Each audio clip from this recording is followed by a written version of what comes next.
यानंतर आपण जाणार आहोत वर्ध्यामध्ये ओबीसी आरक्षण बचाव एल्गार सभा आज आयोजित करण्यात आली आहे आणि या ठिकाणी छगन भुजबळ, गोपीचंद पडळकर उपस्थित राहणार आहेत। सभेला अद्याप गर्दी झालेली दिसत नाहीये, कारण अद्यापही अनेक खुर्च्या या ठिकाणी रिकाम्याच दिसतायत। आणखी एक महत्त्वाचं म्हणजे विजय वडेट्टीवार सुद्धा आजच्या सभेला उपस्थित राहणार नाहीयेत।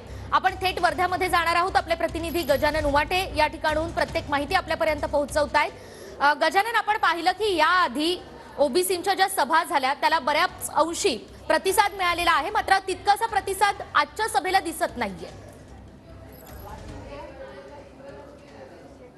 नक्कीच वर्धा येथील ओबीसी एल्गार सभा सुरू झालेली आहे, परंतु अपेक्षित गर्दी झालेली नाही। आपण हे दृश्य या ठिकाणी बघू शकतो। अनेक खुर्च्या ज्या आहेत त्या खाली आहेत, लोक आलेले नाहीत, नियोजन नीट झालं नाही असं यावरून दिसते। कारण की 5-6 दिवस या सगळ्या मेळाव्याच्या तयारीला आयोजकांना होते, परंतु ग्रामीण भागापर्यंत या मेळाव्याची माहितीच पोहोचू शकली नाही आणि त्यामुळे ग्रामीण भागातले लोक, ओबीसी बांधव जे आहेत ते या मेळाव्याला आतापर्यंत पोहोचलेले नाही। हे दृश्य आपण बघू शकतो। बऱ्याच खुर्च्या ज्या आहेत त्या खाली आहेत। दुसरं महत्त्वाचं म्हणजे काही उन्हामुळे लोक जे आहेत ते शेजारी बसलेले आहे। अशा स्थितीतही हा मेळावा जो आहे तो या ठिकाणी सुरू झालेला आहे। मंचाकडचे दृश्य मी तुम्हाला दाखवतो।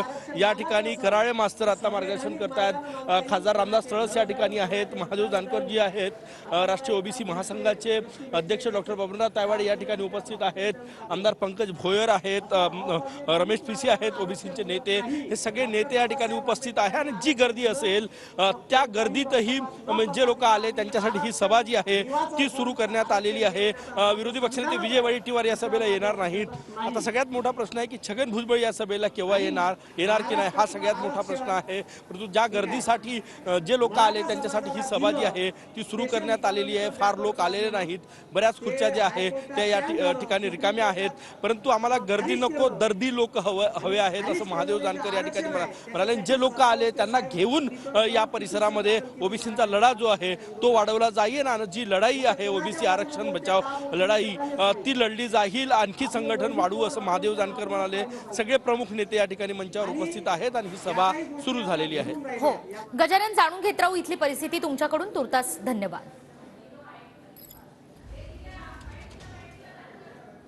या देशात क्रांती झाली आहे, ते गर्दीपेक्षा दर्दी लोकांची झाली आहे। त्यामुळे हे आलेले लोक आहेत ते खरे आहेत, त्यांना गाड्या पैसा पाठवलेला नाही आम्ही। त्यामुळे ह्या लोकांवर देखील आम्ही खुश आहे। त्या लोकांच्या देखील आम्ही भाषण करून लोकांना जागृत करून जाणार आहे। तिथं आमचं संघटन बी कमी आहे। आमचं महत्वाची गोष्ट ज्याप्रमाणे जागृत व्हायला पाहिजे त्यात कमी पडतोय। आता पुन्हा आम्ही तालुक्याला फिरू, मी आणि